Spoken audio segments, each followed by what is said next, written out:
Well, there's the lineup for the first track final of the session, this final session in Portland. It's the men's 3,000 meters, 12 starters, and what a race this promises to be. Lee Emanuel here has done well to make it through to this final, 7:53 in his qualifying race, but he's got a mountain to climb if he's to be years old, Choge.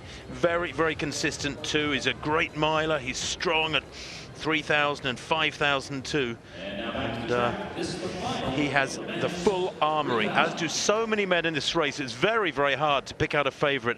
I rather fancy Guida myself. He's so sharp. He's always comes ready to race, does the Moroccan.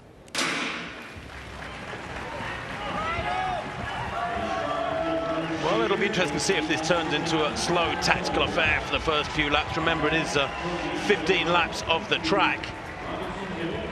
Looks like Ahmed, who I didn't mention there, the Canadian, he's a 740 performer this year, this winter, is happy to move to the front, although he hasn't exactly accelerated. I don't think this is going to be particularly quick through the early laps. Lee Emanuel of Britain back in 5th place with the Australian there, Brett Robinson. He's a 744 performer in that easily spottable yellow vest in 3rd place. Nice and steady at the moment.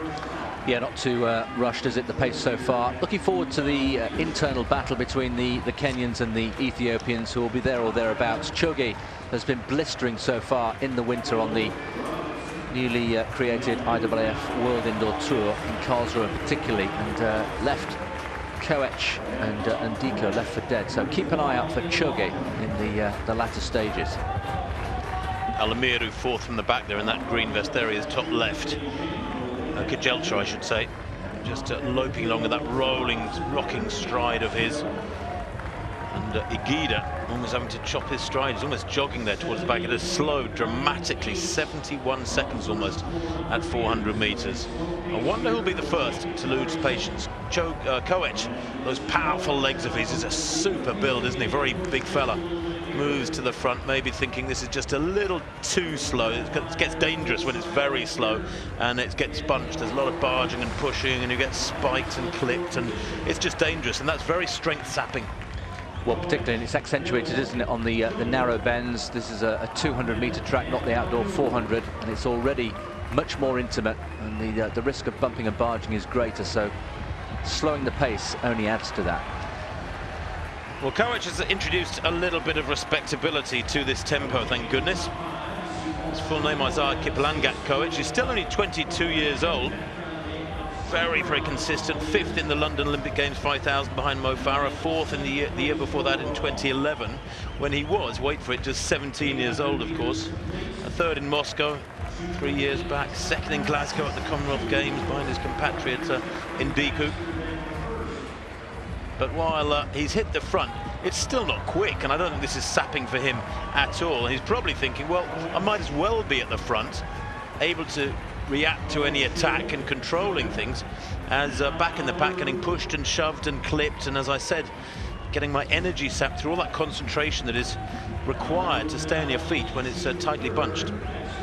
You mentioned at the top of the race, Tim, Mo Farah. He's been here most days, actually, as a spectator. Of course, he lives just down the road in Eugene. He's been here with his daughter and apparently one of his sons as well last night, cheering on. And I suspect he's here again today, and he will be obviously taking an added interest in this event itself.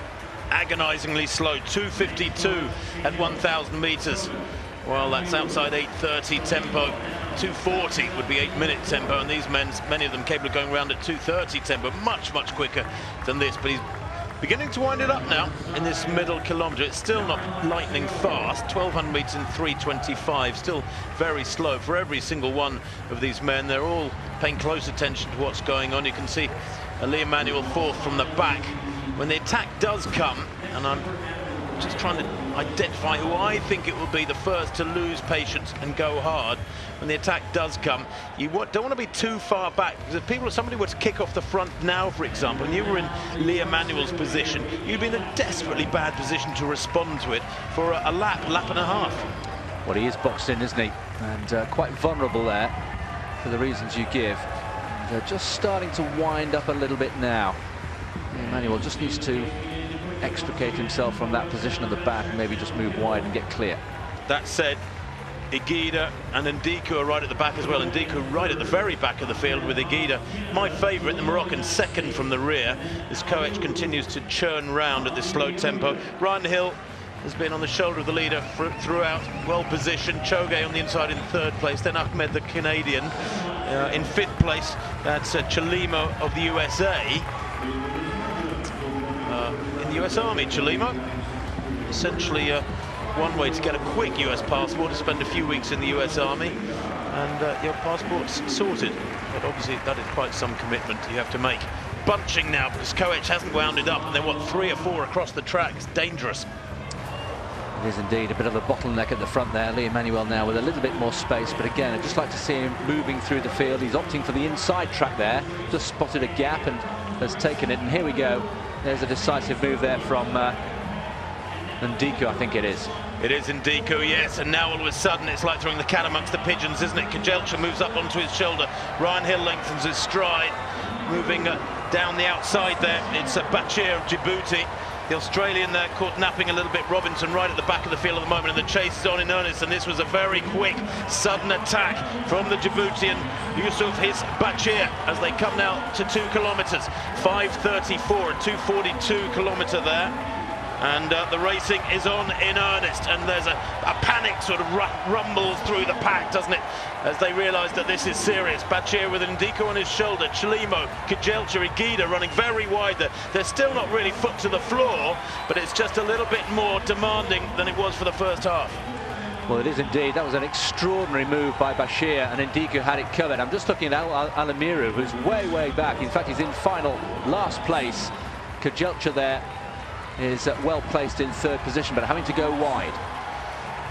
So Bachir gets his head down and drives into the back straight there very hard with Ndiku on his shoulder.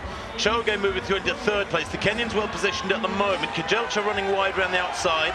Ryan Hill on the inside in fifth. Igida to his shoulder, and then Chalimo and Koech back in about 8th place at the moment. They come through with 3 laps to run. These laps are getting quicker and quicker. 6:32 there. That was a 29-second lap down the back straight, and certainly Bachir has lost his lead. In fact, he's fading back in 6th place now as Ndiku leads from Kejelcha. In control, the Kenyan. Ryan Hill has got to work and stay with these 4, although that little gap's just appearing. It does wind you up. 2 laps to run, around 7 minutes there. With 2 laps to run, Lee Emmanuel struggling to go with this very early attack initiated by Bachir of Djibouti, and it's Kejelcha now with that long loping stride of his, the 18-year-old Ethiopian. Choge moving down the outside onto attacking position there. Ryan Hill still there in 5th place. The home crowd will be roaring on their champion. It's Kejelcha, Choge, Ndiku, Igida, the 1500 metre specialist. Watch him, he's a real danger, is Igida, as he accelerates through to the bell there. Kejelcha leading it through. What a trademark start he's got, and this is really terrific running. Such a quality field.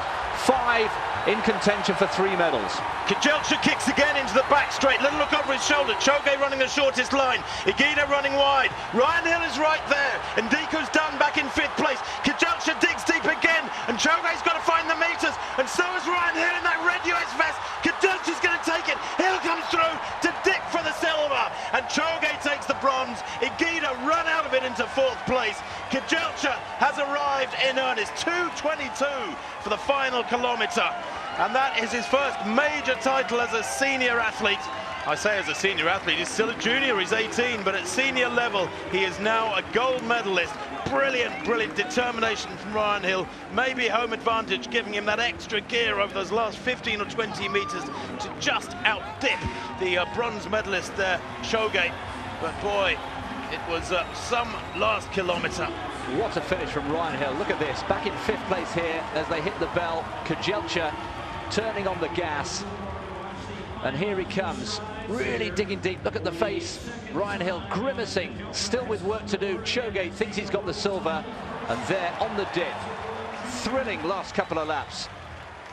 What a performance from Kejelcha. Rather frightening, the performance from Kejelcha, because he's won that pretty easily in a dust-up over the last 5 laps. And of course, what he did with Bachir's help, kicking from so far out, did for the 1500 metre specialist Igida. behind Rushwal Samai. Confirmation of that gold for Kajelcha. Ethiopia winning the 3,000 metres with 7:57.21, 2:22 for the final kilometre.